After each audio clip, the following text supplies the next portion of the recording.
Баршаңызға қайырлы күн, қыздар, сіздермен Назерке каналыма қош келдіңіздер. Бүгін сіздерге қысқа дайындық ретінде сарымсақты маринаттау жолымен бөлісемін. Міндетті түрде видеоны соңына дейін қараңыздар. Ең алдымен бізге осындай сарымсақ қажет болады. Бұл жерде менде 1 килограмм сарымсақ, сарымсақтың 2 түрімен дайындайтын боламыз. Бірінші түрі осылай сыртын жақсылап тұрып ашып дайындаймыз. Душылаққа салып жуып алсаңыздар болады, жуған кезде шашылмайды. Ал бізде екінші түрі сырты бірсыпыра ашылған және ыстық сумен 5-6 қайтара жуылған сарымсақ керек болады. Тәтті бұрыш, укроп қажет болады. Және осындай кішкентай банкаларыңыз болса, банкіге орналастырамыз. Немесе үлкен банкі болса да бола береді. Ал енді кішкентай банкаларымызға бірінші кезекте сырты ашылған сарымсағымызды орналастырамыз. Көп емес, жартылай. Содан соң барып біз оның үстіне жуып тазаланған укробымызды қосамыз. Барлығын ыстық сумен жақсылап тұрып жуып алыңыздар. Банкының өзінде ыстық сумен 5-6 қайтара жуыңыздар. Булаудың қажеті жоқ. Ал ендігі кезекте тәтті бұрышымызды қосамыз. Егер сіз ащыны жақсы көрсеңіз, ащы бұрышпен алмастыруға болады. Осылай рет-ретімен салып шығасыздар. Одан кейін барып үстіне нығыздап укробымызды саламыз. Укропты салып болғаннан кейін сарымсағымызды қайтадан оның үстіне салатын боламыз. Мінекей.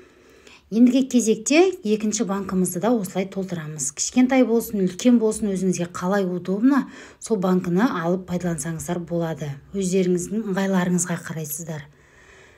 Ал енді кішкентай банкымыздың үстіне ең соңында осындай сарымсақтарымызды қосамыз. Сосын барып қара бұрыштың ірі түрінен 7-8 дана қосасыздар.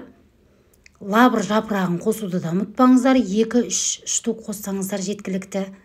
Одан кейін барып дәміне қарай тұзын, қантын қосамыз. Мен кішкентай ас қасықпен өлшедім. 2 ас қасық тұз, 1 ас қасық қант қостым. Осылай өлшеп қосасыздар.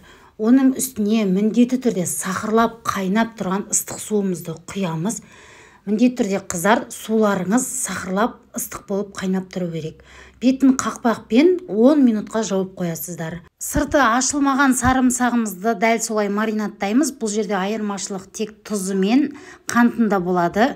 Шай қасықпен 3 шай қасық қант, 2 шай қасық тұз қосасыздар. Описание бөліміне жазып кетемін. Жазбаша түрде қарап көрсеңіздер болады. Мінекей, барлығын қосып болғаннан кейін біз сақырлап қайнап тұрған ыстық суымызды құйып, бетін жауып 10 минутқа қалдырамыз. 10 минут өткеннен кейін қақпағын ашып, шай қасықпен 2 шай ас қасық уксус құятын боламыз. 0,5 банкымызға 3 шай қасық уксус құямыз. Өйткені банкымыз атылмайды, ірімейді, шірімейді, ешқандай қорықпайық. Осы рецепт бойынша жасаңыздар. Қыс айында кез келген ауруға ем болады және аппетитті ашады. Кез келген тамақпен жесеңіз де болады. Міндетті түрде жасап көріңіздер. Сіздерге ұнайды деген ойдамын. Ең дәмді керемет рецепті ұсынып жатырмын. Видео ұнаса қолдап қойыңыздар. Қазақша каналдың дамуына үлес қосып, төмендегі қызыл батырма подписаться батырмасын басып қойыңыздар. Келесі кездескенше аман сау болыңыздар.